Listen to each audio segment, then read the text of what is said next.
Olá, está no ar para todo o Brasil, MP Cidadão, o Ministério Público mais perto de você.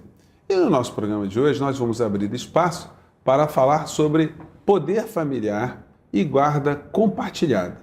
Veja quem é a nossa convidada de hoje, a promotora de justiça Patrícia Pimentel Chambers, ela que é subcoordenadora do CEAF, que é o Centro de Estudos e Aperfeiçoamento Funcional do Ministério Público aqui do Estado do Rio de Janeiro. Bem, meu prezado telespectador, você que acompanha a gente pela TV Justiça e pelo site do Ministério Público, o site da FEMPERJ, né? Você já teve a oportunidade de acompanhar em debate que nós fizemos lá atrás, né? Antes mesmo da criação de normas que regulavam a guarda compartilhada.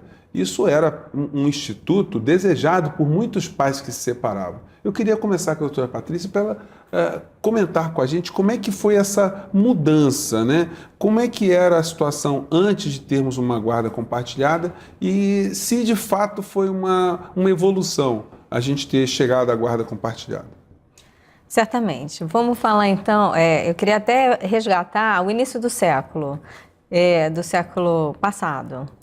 O Código Civil de 1916, ele define os papéis da família de forma muito rígida, né?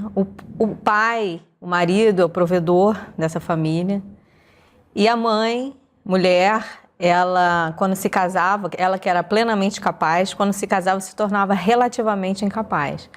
Essa mulher dependia desse marido, essa mulher não tinha autonomia própria, ela se tornava, então, relativamente, ela perdia.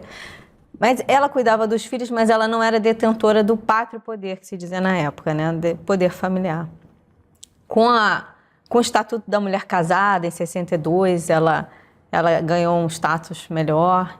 Com a Lei do Divórcio, em 77, você permite que essa família se dissolva, porque antigamente, isso é importante registrar, que essa família era uma família que era mantida como instituição. Era importante. Indissolúvel, né? Era indissolúvel. A pessoa podia estar infeliz, a pessoa podia estar até sofrendo violência doméstica, a pessoa podia, enfim, estar infeliz, estar triste, não podia se divorciar, né? Qualquer relação extra-casamento era uma relação que era mal vista pela sociedade. Então, a mãe solteira não era mal visto isso, né? Ter filhos fora do casamento, os filhos adulterinos não podiam sequer ser reconhecidos. E você discriminava os filhos em função da relação dos seus pais. Se eles eram casados, os filhos eram legítimos, né? Os filhos fora do casamento seriam filhos ilegítimos, né? Os filhos, então, que fossem incestuosos. A pessoa que tivesse relação, por exemplo, dois irmãos, ou às vezes a gente vê casos de abuso sexual que o pai, às vezes abusa da filha, enfim, nasce essa criança, os filhos incestuosos, os filhos adulterinos não podiam sequer ser reconhecidos, né?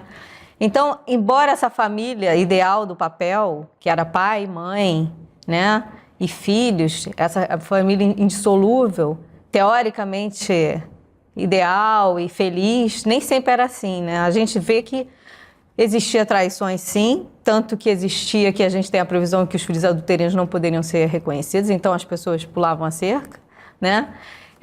Muitas vezes a família se dissolvia e às vezes as pessoas estabeleciam novos relacionamentos, mas não podiam casar no papel, então viviam em concubinato e como não podiam registrar essa relação de forma legítima, os filhos sofriam discriminações. Então, com a lei do divórcio, se avançou nisso, que permitiu que as pessoas pudessem se casar novamente. E na verdade, com a Constituição de 88, é que a gente houve um grande avanço no direito de família. Então, ainda voltando à lei do divórcio em 77, quando a mãe, por exemplo, fosse culpada pela separação, muitas vezes ela não detinha a guarda do filho, ela podia ser uma má esposa, mas ser uma excelente mãe. Quer dizer, ela era sancionada. Ela né? era sancionada. Por exemplo, se a mãe ela tivesse um outro relacionamento, às vezes ela estava infeliz no casamento e por um acaso ela traiu esse marido e ela foi considerada culpada pelo divórcio. Ela perdia a guarda, ela não tinha direito à guarda dos filhos. Pois é, doutora Patrícia, mas foi a Constituição de 88 que que dá uma equilibrada em todas essas distorções. Exatamente. A Constituição de 88, ela vem dizer que os filhos não devem ser discriminados. Pouco importa a relação dos seus pais. Se os pais são casados, se não são casados. Os filhos são tratados igualmente. Então, uma pessoa que tem filho dentro do casamento, mas ele também tem um filho fora do casamento, esses filhos têm os mesmos direitos, com a Constituição de 88. E a questão da culpa, ela ainda veio. Embora a Constituição não falasse em 88, a Constituição permite o divórcio, mas houve uma evolução, até na própria Constituição, que é uma emenda constitucional mais recente, que desvincula de culpa o divórcio. Então, você pode se divorciar porque não quer mais. Não sou feliz, não preciso dizer por quê, não preciso entrar em detalhes. Às vezes, são detalhes tão íntimos do casal, por que o marido procurou outra mulher. Não sei, porque a mulher depreciava ele, eu não queria ter relações com ele. A gente não sabe, não precisa entrar nesses detalhes. Quer dizer, era quase como se fosse uma equação aritmética, né? Sempre tinha que ter alguém culpado por aquele relacionamento afetivo ter chegado ao fim. E aí o que acontecia? As pessoas vinculavam conjugalidade com parentalidade. Uma coisa é o casal não dar certo. Outra coisa é a relação entre pai, mãe e filho, que é uma relação diferente dessa, né? A conjugalidade, então, ela tem que ser vista separada da parentalidade. Então, e aí a gente chega na guarda, né? Aqui na guarda compartilhada, que eu acredito sim que foi um grande avanço. Na medida em que a guarda compartilhada, o objetivo dela é permitir que a criança tenha um convívio amplo com pai e com mãe, né? Que esses pais possam participar da vida dessa criança, que eles possam dar afetividade, que eles possam proteger e dar carinho, e essa criança se sentir acolhida tanto por pai quanto por mãe. Porque alguns mitos também se formaram nesse decurso. O que acontece? Quando havia o divórcio, a guarda normalmente era única, a pessoa que não tinha a guarda da criança, chamado não guardião, passou a ser um mito de fixar essa visita, ele passou a se considerar um visitante que só via de 15 em 15 dias.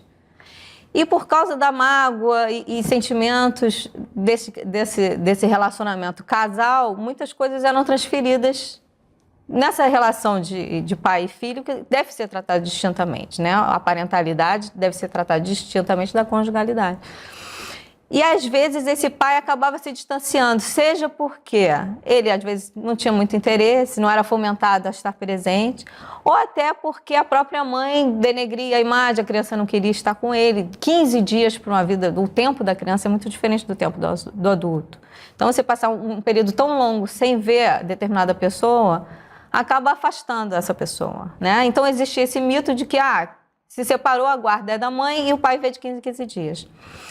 E a gente vive numa sociedade plural, né? As pessoas têm direito à individualidade, as pessoas têm direito a se divorciar. O divórcio não pode ser um ônus que destrua o relacionamento entre pais e filhos, até porque todo mundo tem direito a se divorciar, né? A tentar ser feliz.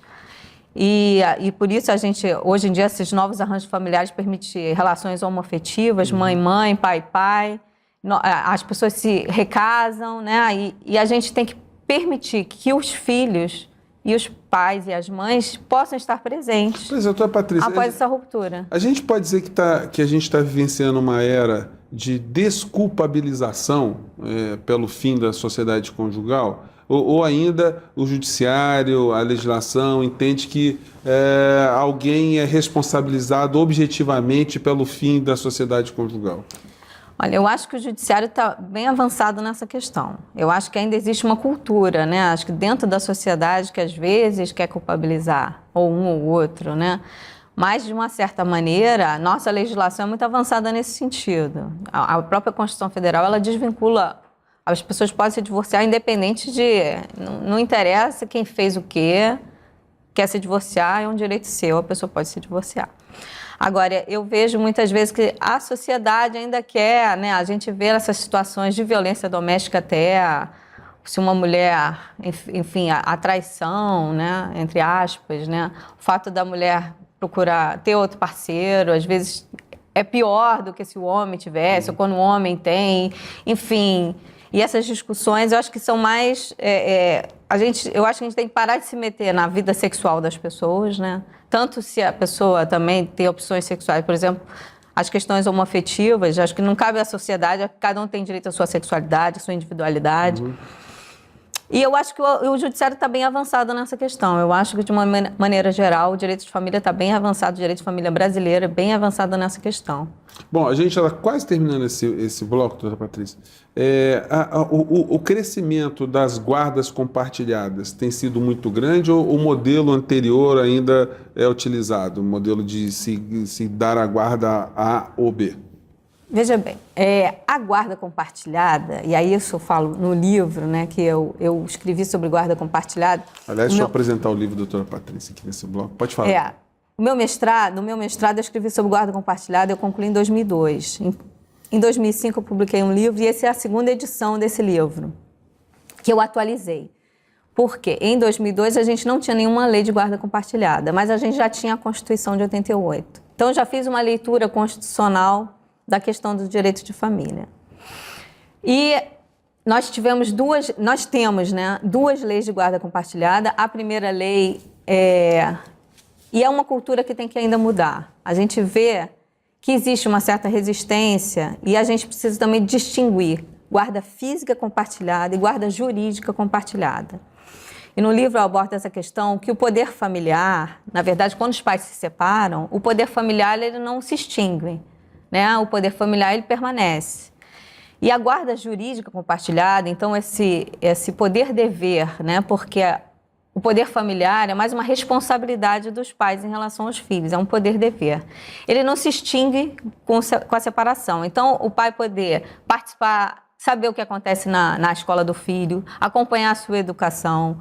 O pai, por exemplo, autorizar saídas para o exterior. Isso independente de estar guarda unilateral ou não, como ele é detentor do poder familiar, ele deve ser respeitado. Isso seria a guarda jurídica compartilhada. Que a nova lei vem dizer expressamente, ela alterou o Código Civil para dizer expressamente que, independente de ser casado ou não ser casado, da guarda ser física, estar com um ou com o outro, pai e mãe, eles mantêm o poder familiar. Sr. Patrícia, eu tenho que fazer um pequeno intervalo. O tema está bacana. Se a gente não fizer a interrupção, a gente vai embora aqui direto. Então, não saia daí, fique conosco, que a MP Cidadão volta já já.